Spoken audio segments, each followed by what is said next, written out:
이튿날 요한이 예수께서 자기에게 나아오심을 보고 가로되 보라, 세상 죄를 지고 가는 하나님의 어린 양이로다. 내가 전에 말하기를 내 뒤에 오는 사람이 있는데 나보다 앞선 것은 그가 나보다 먼저 계심이라 한 것이 이 사람을 가리킵니다. 나도 그를 알지 못하였으나 내가 와서 물로 세례를 주는 것은 그를 이스라엘에게 나타내려 함이라. 하니라. 요한이 또 증거하여 가로되 내가 봄에 성령이 비둘기같이 하늘로서 내려와서 그의 위에 머물렀더라. 나도 그를 알지 못하였으나 나를 보내어 물로 세례를 주라 하신 그이가 나에게 말씀하시되 성령이 내려서 누구 위에든지 머무는 것을 보거든 그가 곧 성령으로 세례를 주는 이인 줄 알라 하셨기에 내가 보고 그가 하나님의 아들이심을 증거하였노라. 하니라. 할렐루야. 한번 옆에 사람들과 인사하겠습니다. 당신은 두고 보기에도 아까운 사람입니다. 예. 온라인을 통해서 또 이 현장에 나와서 예배드리는 여러분들이 우리 교회의 보배이고 하나님 나라의 보배인 줄 믿습니다. 아멘. 예, 여러분의 뜨거운 성원에 힘입어서 특별 새벽 기도를 첫 주간 월요일부터 토요일까지 잘 감당했습니다. 날씨가 많이 추웠습니다. 꽁꽁 얼었어요. 체감 온도가 마이너스 한 18도까지도 막 내려갔다고 이렇게 하는데 그런 와중에 현장에 와서 함께 예배드리시고 또 추워서 이불 속에서 예배드리는 우리 성도님들도 있다고 제가 이렇게 들었습니다. 사랑하고 축복합니다. 예. 오늘도 말씀으로 하나님이 우리 가운데 역사하시기를 축복합니다. 예, 오늘 하나님의 어린 양이라는 제목으로 함께 말씀을 나누고자 합니다. 세례 요한이 증언하는 그런 말씀입니다. 우리가 지난번에 앞전주에 살폈듯이 세례 요한이 혜성과 같이 나타나서 이스라엘 사람들을 주께로 모으는 이런 역할들을 합니다. 회개하라, 천국이 가까워왔느니라. 이 말을 듣고 온 이스라엘에서 사람들이 요단강으로 몰려왔습니다. 그래서 요단강에서 세례를 받습니다. 하도 많은 사람들이 와서 세례를 받으니까 이게 전 국민의 이슈가 돼요. 그래서 예루살렘에서 특별히 제사장, 레위인들이 혹시 우리가 기다리는 메시아가 세례 요한인가? 가서 알아보고 오라 해서 파견을 해서 제사장과 바리새인, 레위인들이 와가지고 물어봅니다. 당신이 혹시 우리가 기다리는 그 메시아입니까? 이때 뭐라고 얘기합니까? 아닙니다. 나는 그에 대해 증언할 뿐입니다. 내 뒤에 오시는 분은 나는 그의 신들매가 뭡니까? 신발끈을 풀어주는 이 노예가 하는 일이거든요. 나는 대단한 존재가 아닙니다. 나는 내 뒤에 오시는 메시아의 신발끈을 풀기에도 감당치 못할 그런 사람입니다. 그러면 당신 뒤에 오는 그분이 누구입니까? 라고 자연스럽게 질문이 이어집니다. 그런데 오늘 성경 읽어보니까요, 그 질문이 없어요. 바리새인들이나 아니면 제사장이나 이런 사람들이 와서 그러면 당신이 아니면 당신 뒤에 오실 분을 혹시 알고 있습니까? 라고 물어봐야 되는데 더 이상 물어보지 않습니까? 요한만 메시아가 아니다. 여기서 결론을 맺고 맙니다. 여러분, 제가 이 말씀을 쭉 생각하면서 그런 생각이 들더라고요. 우리도 말씀을 들으면서 범하기 쉬운 그런 실수하는 부분들이 있다는 겁니다. 어떤 부분에 있어서 그럴까요? 그리스도에게는 관심이 없고 주변의 것들에 더 큰 관심을 가지는 거예요. 예. 여러분, 오늘 함께 예배드리면 얼마나 좋겠습니까? 우리가 다 같이 모여서 함께 예배드리면 정말 좋겠습니다. 그런데 많이 모일 수 없는 이런 상황 속에서 비록 인터넷을 통해서 또 우리가 현장에 나와서 예배드리지만 예배의 중심은 하나님이 영광 받으셔야 될 줄 믿습니다. 어디에 있든지. 그래서 우리 마음이 좀 흔들리지 않았으면 좋겠습니다. 예배드리는 순간에는 하나님께 집중하는, 우리의 함께 예배드리지 못하기 때문에 좀 불평이 있을 수 있고 여러 가지 있을 수 있습니다만 그걸 좀 내려놓고 이 시간만큼은 하나님께로 향하는 저와 여러분 되기를 축복합니다. 이스라엘 사람들이 주님을 많이 쫓아다녔습니다. 주님을 많이 쫓아다니면서 메시아 그분을 집중하기보다는, 예수 그리스도의 그분에게 집중하기보다는 다른 거에 집중하는 거예요. 혹시 내가 그 옆에 가면은 내 아픈 게 고침받지 않을까? 예수님 따라다니면 예수님 오병이어를 통해서 수없이 많은 사람들을 먹이고 뭐 이런 것들을 통해서 야, 예수님 따라다니면 배부르네 하고 따라다니. 사실 그거는 격가지입니다. 격가지. 예수님께서도 그렇게 얘기해요. 너희들이 나를 따라다니는 것을 같이 읽어봅니다. 시작. 너희가 나를 찾는 것은 표적을 본 까닭이 아니요 떡을 먹고 배부른 까닭이로다. 너희들이 배부른 그런 까닭에 나를 찾아오는구나. 여러분, 우리가 그럴 수 있다는 겁니다. 우리가 2021년 계획을 세우고 새롭게 힘있게 출발합니다. 그러나 이 모든 것은 하나님이 함께 하셔서 하나님이 이루시고 하나님이 영광 받으시기를 축복합니다. 우리가 뭔가를 이루었다고 막 우리 이름을 높이는 것이 아니라 하나님이 영광 받으신. 말씀을 들으면서 또 범하기 쉬운 실수가 있습니다. 자기 영혼을 변화시키는 말씀의 능력을 기대하지 않고 그냥 시간이 됐네 하고 그냥 올 수가 있다는 겁니다. 성경을 읽어야지. 여러분, 우리가 작년에 성경을 일독 합시다라고 계속 얘기해서 성경 일독 많이 하셨어요. 특별 새벽기도에도 18명이나 18명이나 이렇게 참석했어요. 우리가 다 모일 때 축하하면서 선물도 드릴 거예요. 여러분, 그런데 성경을 읽으면서 의무감으로 읽으면 안 돼요.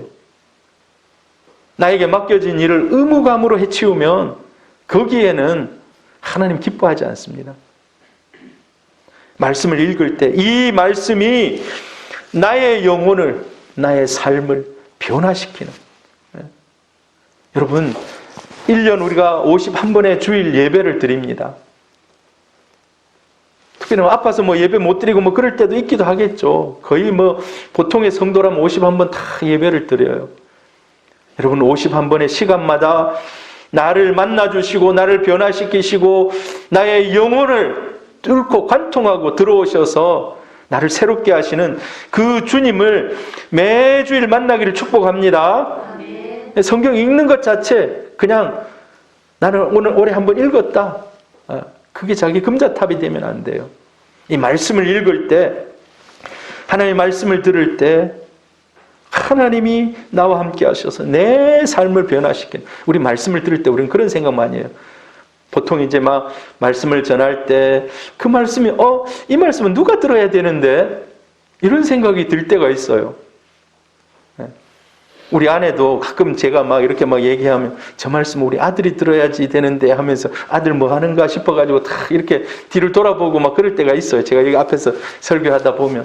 여러분, 그런데 이 말씀은 자기 자신에게 모든 말씀은 자기 자신에게 적용할 수 있기를 바랍니다. 그런데 말씀을 그냥 피상적으로 들으면요, 우리가 그럴 수 있어요. 슈퍼스타, 말씀을 정말 인기 있게 잘 전하는 목사님. 요즘은요, 사실 비대면 예배 이게 말이 안 되는데 사람들이 워낙 이제 비대면 예배로 하는데 자기 교회 말씀을 안 듣고 주일날도 우리 집에서 예배 드립니다 해놓고 다른 교회 목사님 말씀 그 시간에 탁 듣는다 하더라고. 유명 이 목사님들 말씀. 여러분, 그게 제가 아니면 우리 대한민국의 교회 목사님들이 다 말씀을 전하는 편차가 있을 수 있겠죠. 그러나 하나님께서 그 교회에만 주시는 특별한 레마의 말씀이 있는 줄 믿습니다. 네, 하나님이 주시는 특별한 말씀이 있어요. 우리가 너무 좋은 말씀만 막 찾아다니다 보면은요, 이제 쇼핑을 하게 돼요. 말씀 쇼핑을 하게 됩니다. 어떻게 말씀을 좀 맛깔스럽게, 아니면 말씀을 정말 뭐라 그럴까요? 이런 미사여구 써가면서 하는, 여러분, 그런데 중요한 것은 계속 그렇게 따라다닌다고 해서 내 영혼이, 내 하나님을 향한 내 열정이 더 일어나는 게 아니에요. 오늘 예수님께서 그대로 말씀하고 있습니다. 너희들이 떡을 먹고 배부른 까닭에 나를 찾아오는구나. 여러분, 우리 성경 말씀 같이 한번 읽어보면 히브리서 4장 12절, 하나님의 말씀은 살아있고 활력이 있어 좌우의 날선 어떤 검보다도 예리하여 혼과 영과 및 관절과 골수를 찔러 쪼개기까지 하며 또 마음의 생각과 뜻을 판단하나니. 같이 읽습니다. 지으신 것이 하나도 그 앞에서 나타나지 않음이 없고 우리의 결산을 받으실 이의 눈앞에서 만물이 벌거벗은 것 같이 드러나느니라. 여러분, 하나님의 말씀을 듣게 되면 어떤 역사들이 있습니까? 우리를 수술하는 역사가 있습니다. 네. 하나님의 말씀이요, 혼과 영과 관절을 찔러 쪼갠다는 거예요. 이 시간 그런 은혜가 있기를 축복합니다. 네. 마음의 생각, 내가 혹시 잘못 생각하고 있는 것, 이런 것들을 하나님께서 쫙 해서 하나님 앞에 만물이 벌거벗은 것 같이 나의 실수와 나의 잘못과 나 이런 모든 것들이 다 드러나게 하신다는 것입니다. 말씀이 선포될 때가 그렇고, 여러분이 말씀을 읽을 때가 그렇고, 하나님의 이 은혜가 함께하기를 주의 이름으로 축복합니다. 아멘. 오늘 본문에 보면은요, 우리가 너무 익히 잘 알고 있는 표현이 나와 있어요. 하나님의 어린 양. 하나님의 어린 양이라는 이 표현이 나와 있습니다. 제가 오늘 하나님의 어린 양이라는 이 표현을 통해서 성경이 우리에게 어떤 의미로 이 하나님의 어린 양이라는 이 주제를 가지고 말씀하고 있는지, 구약 성경에서부터 이 세례 요한 당시에 아니면 또 그 이후에 하나님의 어린 양이 어떻게 묘사되고 있는지 한번 좀 쭉 해서 좀 살피려고 합니다. 여러분, 양하면 이스라엘 사람들, 우리는 양하면 별로 친근하지 않아요. 뭐 교회 다니는 사람들이야 맨날 교회에서 들으니까. 그러나 진짜 양을 키워본 사람, 여러분 양 키워보셨습니까? 천집사님 혹시 양 키워보셨습니까? 우리 천집사님은 온갖 바다의 이 뭡니까? 물고기는 이렇게 하셨는데, 여러분 저는 어렸을 때 염소를 키워봤어요. 우리나라에 사실 양이 별로 없어요. 우리나라에 염소가 있어요. 염소. 염소가요, 어렸을 때 보면 이 녀석이 화가 나면 집어 당기면 안 와요. 딱 버티고. 염소가요, 성질이 있어, 성질이. 그러면 어떡합니까? 매를 탁 가지고 가서 막 딱 치면은 이제 질질질 끌려오는 거예요. 어렸을 때 염소를 키워봤던 그런 경험이 있어요. 사실 염소나 양에 대해서 대한민국 사람들 그렇게 접근이 잘 안 돼요. 그런데 이스라엘 사람들은 가장 많이 키우는 짐승이 양과 염소입니다. 왜? 특히 양을 많이 키워요. 왜 그럴까요? 이 사람들은요, 제사를 드려야 되는데 제사의 주 메뉴가 뭐냐? 양이에요, 양. 그래서 양은 널리고 널렸어요. 널리고 널렸어. 6월절 온갖 양들이 다 예루살렘으로 올라오는 거예요. 다 예루살렘으로. 사람들이 거기에 이제 끌고 올 수 없는 사람은 거기 가서 사가지고 이렇게 제사를 드리는데, 보통 사람들은 그냥 키우던, 들판에서 키우던 양 몰고 옵니다. 자기 집 식구들 쫙 오면서 한 가정에 한 마리. 근데 큰 양을 몰고 오는 것이 아니라 어떤 양요? 작은 양. 자기가 생각할 때 흠이 없다고 생각하는 어린 양을 끌고 올라와서 그것을 이제 각을 뜨고 해서 번제로 드립니다. 너무 익숙해요. 오늘 그런데 예수님이 자기 앞에 와서 세례를 받고 있어요. 세례 요한에게. 그런데 세례 요한이 보는 순간, 보라!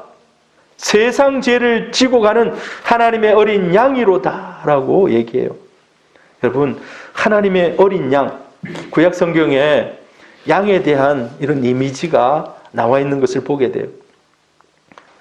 이삭을 대신하게 하신 어린 양이 구약성에 기록이 되어 있어요. 창세기 22장, 창세기 22장에는 아브라함이 이삭을 바치기 위해서 모리아산에 올라갑니다. 3일 길을 걸어가요. 부엘세바부터 모리아산까지. 옛날 그 할아버지가 100세도 넘었잖아요. 최소한 110세도 좀 넘었을 거예요. 정확한 나이는 안 나와 있기 때문에 할아버지가 천천히 3일 동안 저 북쪽으로 올라가가지고 모리아산까지 아들을 데리고 올라가요. 근데 아들이 물어봅니다. 아버지, 제사할 양은 어디 있습니까? 왜 우리는 장작만 가지고 저하고 아버지하고 둘이 올라갑니까? 그럴 때 뭐라고 얘기합니까? 하나님이 준비해 주실 것이다 라고 얘기해요. 그리고 가보니까 자기가, 이삭이 이 제물이 되는 거예요. 그래서 이삭을 칼로 잡으려고 합니다. 칼로 내리치는 그 순간에, 여러분 저 그림이 잘 보이실지 모르겠는데 천사가 나타나서 손을 탁 낚아채면서 스탑 하는 이런 장면으로 이 그림을 그려놨는데,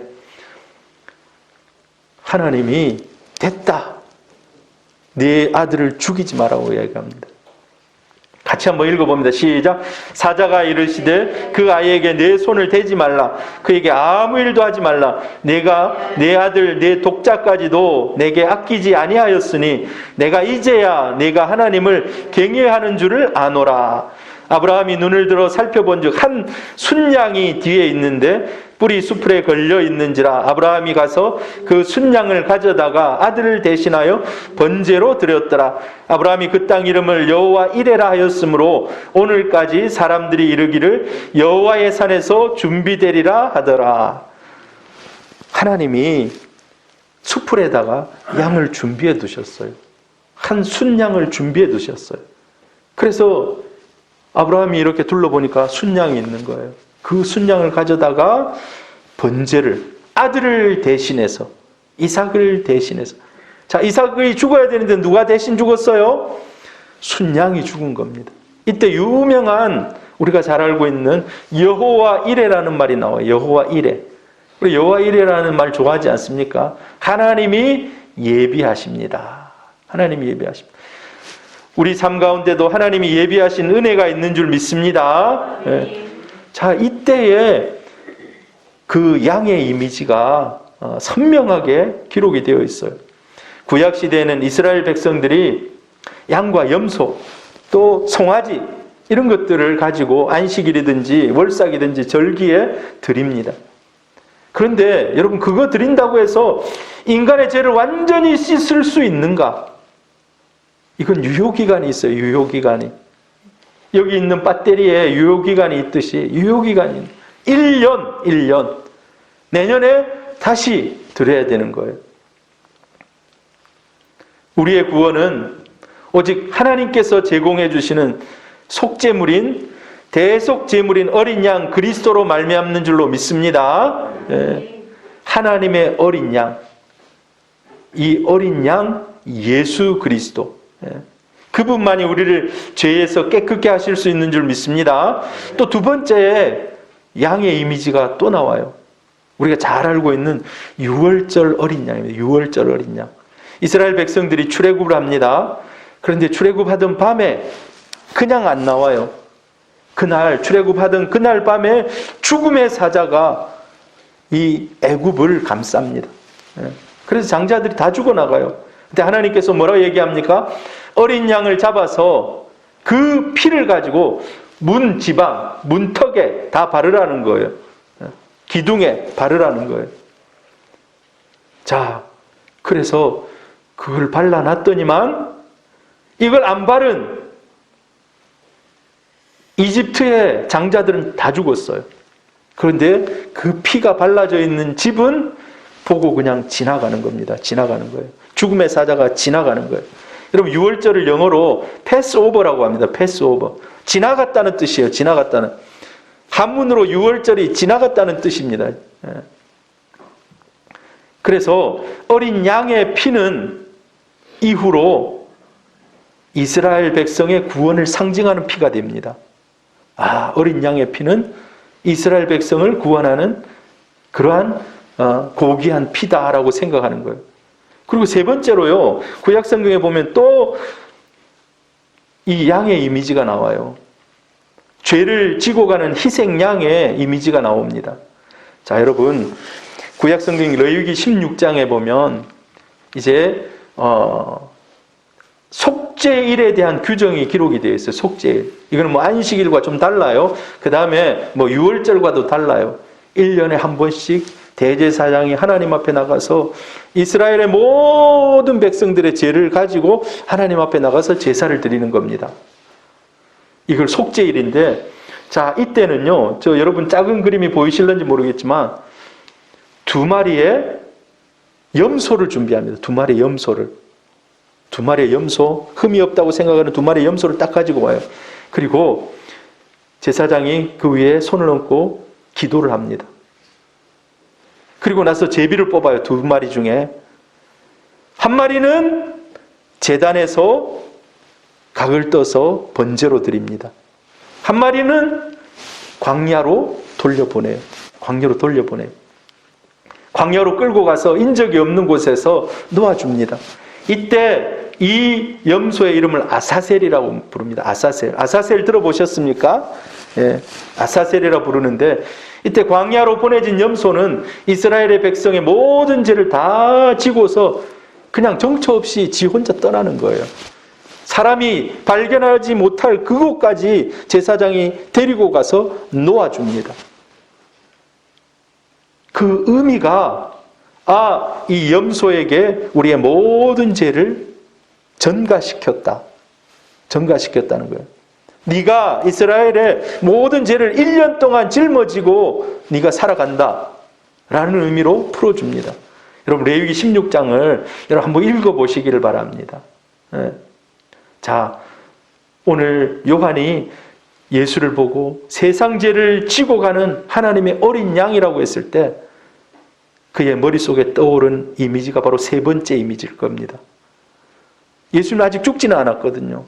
지금 유대를 다니면서 복음을 전하고 있는데 그 모습이 마치 아사셀처럼 이스라엘의 죄를 짊어지고 광야로 나가서 정처 없이 떠돌아다니는 1년 동안 이스라엘 사람들의 죄를 짊어지고 있는, 그걸 아마 머릿속에 연상하면서 세례 요한이 예수를 보고 이렇게 지칭했을 것입니다.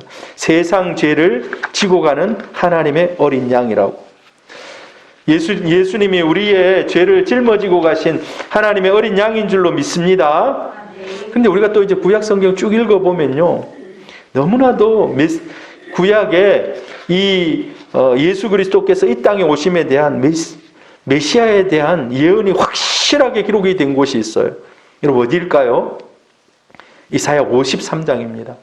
이사야 53장. 이사야 53장 우리가 너무나도 잘 알아요.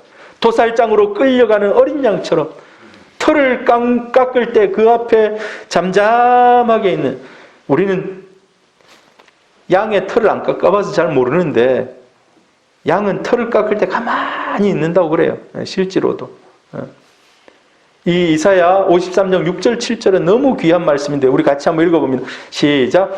우리는 다 양 같아서 그릇 행하여 각기 제 길로 갔거늘 여호와께서는 우리 모두의 죄악을 그에게 담당시키셨도다.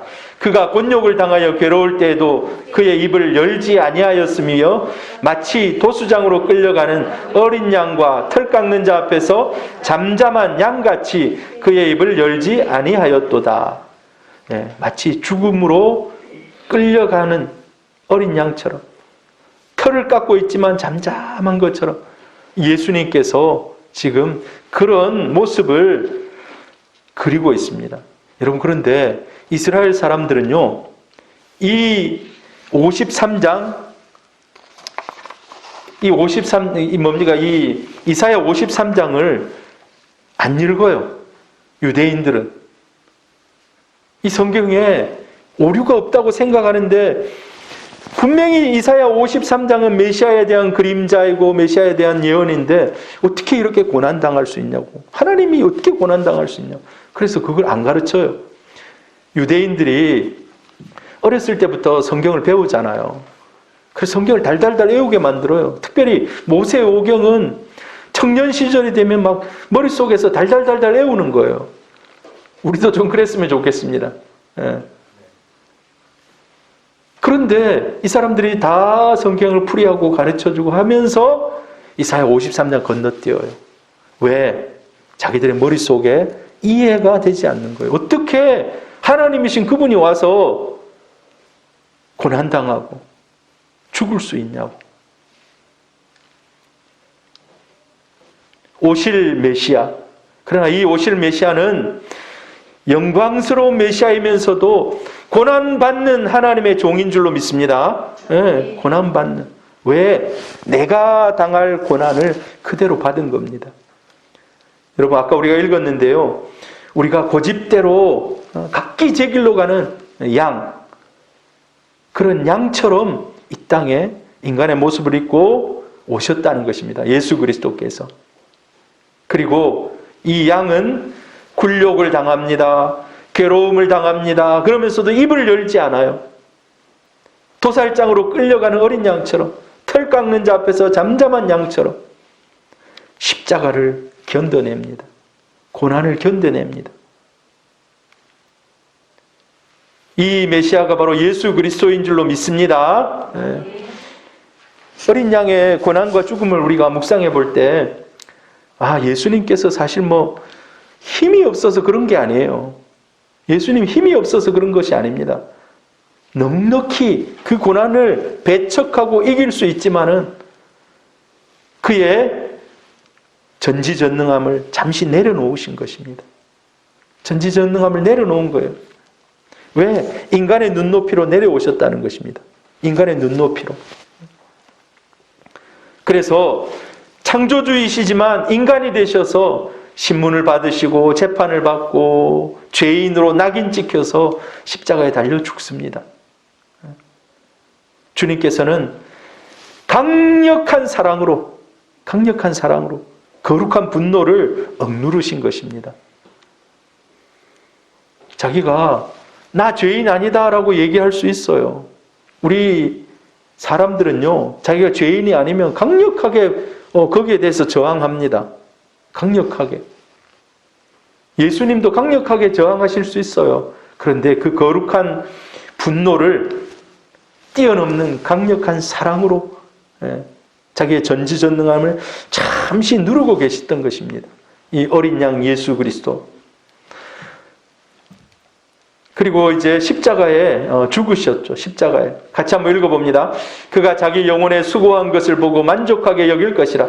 나의 의로운 종이 자기 지식으로 많은 사람을 의롭게 하며 또 그들의 죄악을 친히 담당하리로다. 어린 양이, 이사야 53장에 얘기하고 있는 그 어린 양이 많은 사람들을 의롭게 하며 그들의 죄악을 친히 담당할 것이다.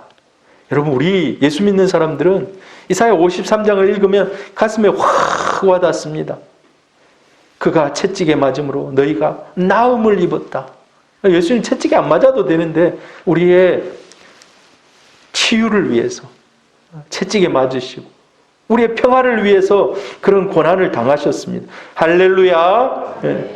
주님께서는 죄악을 친히 담당하셨습니다. 그래서 구약 성경이 보여주고 있는 어린 양의 이미지, 종합해보면요, 어린 양의 이미지가 세상 죄를 짊어지고 가는 하나님의 어린 양이었다는 것입니다. 이삭을 대신해서 죽어주셨고, 죽은 그 양, 구약의 또 유월절 출애굽하는 모든 백성들을 살려주시고, 아사셀 1년 동안 이스라엘의 죄를 감당하면서 광야로 나갔던 이 모든 것들이 하나님의 어린 양, 이 이미지 속에 다 포함이 된다는 겁니다. 예수 그리스도께서 우리의 죄를 깨끗게 하는 하나님의 어린 양인 줄 믿습니다. 여러분, 그런데 어린 양이 그때 이제 끝났을까요? 이미지가? 그런 이미지가. 성경을 읽어보면은요, 사실 구약의 어린 양, 신약 시대에 제사 드리면서 이 번제로 드려지는 어린 양은요, 어찌 보면 좀 불쌍해요. 그렇지 않습니까? 나 대신 죽은 어린 양이 얼마나 불쌍합니까? 그런데 어린 양은 이 불쌍한 이미지에서 끝나지 않습니다. 할렐루야! 우린 거기에 찬양해야 돼요. 예수 그리스도 어떤 천주교 성당 안에 들어가 보면 예수님이 십자가 짊어지고 탁 이렇게 하고 있는 것을 조형물을 막 만들어 놓은 그런 데가 많아요. 교회는 그런 거 찾아보면 교회도 뭐 그렇게 해놓은 데가 있을는지 모르겠는데 교회는 잘 그렇게 해놓지 않아요. 우리는 십자가는 과정입니다. 과정. 십자가는 과정이고 주님의 본 모습은 승리자인 줄로 믿습니다. 네, 승리자인 줄로 믿습니다. 자, 이 어린 양이 구약 시대, 세례 요한의 시대에는 어찌 보면은 고난당하고 박해받고 이 고통을 통과하는 그런 모습이었다면 요한계시록은 성경의 마지막이라고 할 수 있습니다. 그런데 이 요한계시록 마지막에 가보면 완전히 그 이미지가 달라집니다. 할렐루야! 요한계시록 5장 13절 같이 한번 읽어봅니다. 시작! 내가 또 들으니 하늘 위에와 땅 위에와 땅 아래와 바다 위에와 또 그 가운데 모든 피조물이 이르되 보호자에 앉으시니와 어린 양에게 찬송과 존귀와 영광과 권능을 세세토록 돌릴지어다 하니. 요한이 이제 이 요한은 사도 요한입니다. 사도 요한이 환상을 탁 보는데 거기도 어린 양이 있는 거예요. 어린 양이. 구약시대 어린 양은 십자가에서 못 박히고 죽어야 되는 그런 양이었다면 마지막 시대에 자기 환상 가운데 나타난 양은 그런 모습이 아니었다는 겁니다. 보좌에 앉으신, 하나님의 보좌에 앉으신. 할렐루야. 자, 이 어린 양, 여러분 요한계시록에 어린 양이라는 표현이 많이 나오고 있어요. 한 30번 정도 나와요. 어린 양, 어린 양, 어린 양 표현이. 근데 그 앞에 많이 붙는 형용사적인 그런 표현이 있어요. 그냥 양이라 하지 않고 빨갛게 표시해놨습니다. 한번 읽어보면 시작! 죽임을 당하신 어린 양. 죽임을 당하신 어린 양이라고 그렇게 표현을 하고 있어요. 죽임을 당하신 어린 양. 자기가 이렇게 보니까 이미 죽었던 그런 양이, 그 양도 이제 다시 살아났다는 겁니다. 죽음을 통해서 영광을 얻으셨다는 것입니다. 그러면서 요한계시록에 쭉 보면은요, 이 양에 대한 이미지들이 또 계속 나오고 있어요. 요한계시록 5장, 방금 전에 우리가 좀 읽었는데 요한계시록 5장은 하나님의 심판의 시작입니다. 그리고 나서 하나님이 이 도장 딱 찍어놨고 딱 이제 박스가 있다면 딱 이게 막아놨는데 이걸 풀어라. 풀면 이제 하나님의 구원의 계획, 그 다음에 이 진노의 계획이 그대로 진행되겠다라고 요한에게 얘기해줘요. 근데 요한이 딱 보니까 아무도 그걸 풀 수 있는 사람이 없어요. 천사도 못 풀고 유명한 선지자 이런 사람도 못 푸는 거예요. 그래서 하나님이 이거 풀라 했는데 아무도 풀 사람이 없습니다 하면서 보면서 웁니다. 성경 읽어보십시오. 크게 통곡해요. 누가 과연 이 하나님의 임봉한 책을, 이 인을 띄고 이걸 읽을 것인가. 그때 한 장로가 요한 울지 마라, 울지 마라 하면서 이 얘기를 해줍니다. 같이 읽어보면 시작! 유대 지파의 사자 다윗의 뿌리가 이겼으니 그 두루마리와 그 7인을 떼시리라 하더라. 자, 여기 보면요, 유대 지파의 사자, 이 사자가 누구일까요? 바로 예수 그리스도를 얘기합니다. 계속 이어져요. 같이 읽어봅니다. 내가 또 보니 보좌와 네 생물과 장로들 사이에 한 어린 양이 서 있는데 일찍이 죽임을 당한 것 같더라. 예. 일찍이 죽임을 당한 것 같은 이 어린 양이 보니까 상처가 그대로 있어요. 여러분, 우리가 천국 가보면 예수님은 영광스러운 모습을 하고 있을 겁니다. 그런데 그 손에 십자가에 못 박혔던 그 자국이 그대로 있을 겁니다. 그대로 옆구리에 창이 찔린 모습 그대로 있을 겁니다. 그런 초라한 모습은 아니지만 우리 요한계시록 1장 2장 읽어보면 예수님의 모습이 확 나오고 있어요. 예. 그런 모습 가운데도 그런 흔적들은 가지고 있다는 얘기입니다. 그래서 요한이 딱 보는데 죽임당한 그런 모습들이 그 사이에 있는 거예요. 근데 그 어린 양이 자, 같이 읽어봅니다. 시작. 그들이 새 노래를 불러 이르되 두루마리를 가지시고 그 인봉을 떼기에 합당하시도다. 일찍이 죽임을 당하사 각 족속과 방언과 백성과 나라 가운데서 사람들의 피로 싸서 하나님께 드리고, 예. 자, 이 일찍이 죽임을 당한 어린 양이 그 인봉을 띠더라는 겁니다. 할렐루야.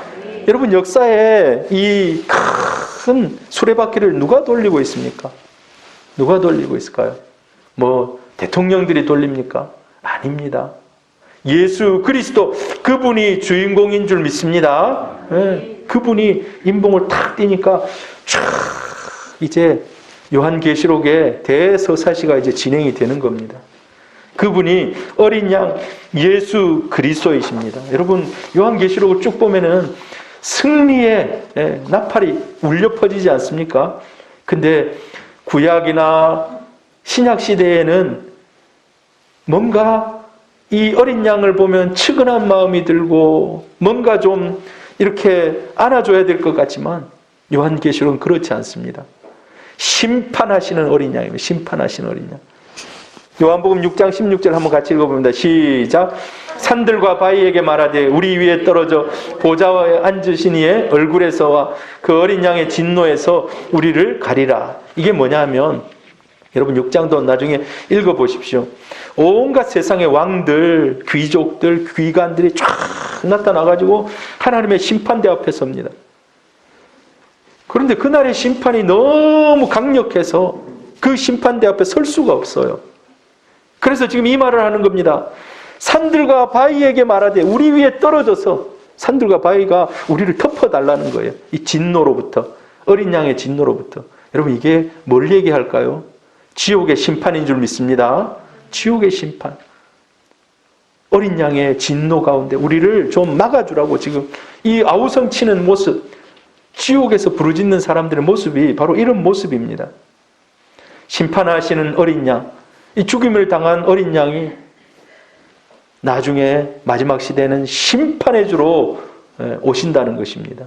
이 심판은 아무도 피할 사람이 없습니다. 그래서 우리가 예수를 믿었기 때문에 예수 그리스도의 의의 옷을 입고 그 심판대 앞에 서는 줄 믿습니다. 그 의의 옷을 보고 우리는 하나님의 자녀로 판명하고 천국으로 가는 것이고, 의의 옷을 입지 않는, 예수 그리스도의 그 의의 옷을 입지 않는 사람들은 방금처럼 진노의 심판, 지옥의 심판으로 떨어지는 겁니다. 이 어린 양은 또 어떤 이미지로 요한계시록에 기록이 됩니까? 전쟁에 이기신 만주의 주, 만왕의 왕으로 우리 성경에 기록이 됩니다. 같이 읽어봅니다. 17장 14절 시작. 그들이 어린 양과 더불어 싸우려니와 어린 양은 만주의 주시요 만왕의 왕이시므로 그들을 이기실 터이요 또 그와 함께 있는 자들 곧 부르심을 받고 택하심을 받은 진실한 자들도 이기리로다. 어린 양이 만주의 주, 주들이 많이 있는데 그 중에 최고, 왕들이 많이 있지만 만왕의 왕으로 등극하신다는 겁니다. 전쟁에 이기신 만주의 주, 만왕의 왕. 인류 역사의 마지막에는 그를 이길 자가 없는 줄 믿습니다. 지금은 강대국들이 세상을 막 지배하는 것 같고 막 이렇게 하는 것 같습니다만은 여러분, 그렇지 않습니다. 예수 그리스도가 만주의 주, 만왕의 왕인 줄로 믿습니다. 마지막 날에 구원받은 성도들이 각 나라와 민족과 백성과 방언 가운데서, 우리가 예배 시작할 때 비전 찬양합니다. 비전 찬양. 비전 찬양 그대로입니다. 보좌 앞과 어린 양 앞에 서서 찬송과 존귀와 영광을 주님께 올려보냅니다. 그래서 마지막에 보니까 계시록 7장 10절에 구원받은 사람들이 하나님 앞에서 예배드릴 겁니다. 그때 그 찬양의 곡조가 이렇습니다. 같이 읽어봅니다. 시작. 큰 소리로 외쳐 이르되 구원하심이 보좌에 앉으신 우리 하나님과 어린 양에게 있도다. 여러분, 이 어린 양이요, 그냥 십자가에 죽는 그런 연약한 모습이 아닙니다. 구약시대 저 광야에 쓸쓸하게 버려지는 그런 양이 아닙니다. 만왕의 왕이신 줄 믿습니다. 만왕의 왕. 우리의 구원은 오직 어린 양에게 있는 줄로 믿습니다. 그는 인내함으로 통해서, 십자가를, 고난을 인내함으로 통해서 구원을 이루어 갔습니다. 여러분, 우리가 그래요. 우리가 2021년 이제 한 해를 힘차게 시작합니다. 예수 그리스도의 인내를 배우시기를 바랍니다. 화를 내고 또 막 분노가 일어나고 그럴 때가 많을 거예요. 1년 살아오면서 그럴 때가 한 번도 없겠습니까? 사람들 관계도 어려우면 내가 막 역정을 낼 수도 있고, 나는 왜 이렇게 안 되지? 극단적인 선택을 하는 사람들도 봐요, 우리가. 예수 믿는데 막 자살하는 사람들 보지 않습니까? 그거 보면 십자가 탁 해놓고 집사 이렇게 해놨는데 참 안타까워요. 여러분, 예수 그리스도도 인내함으로 십자가의 그 고난을 이기신 줄 믿습니다. 올해 2021년 우리가 인내할 일들이 참 많을지도 몰라요. 코로나 이 어려움들 가운데서 여러분 인내하시는 우리 성도님들 되기를 바랍니다. 예수님은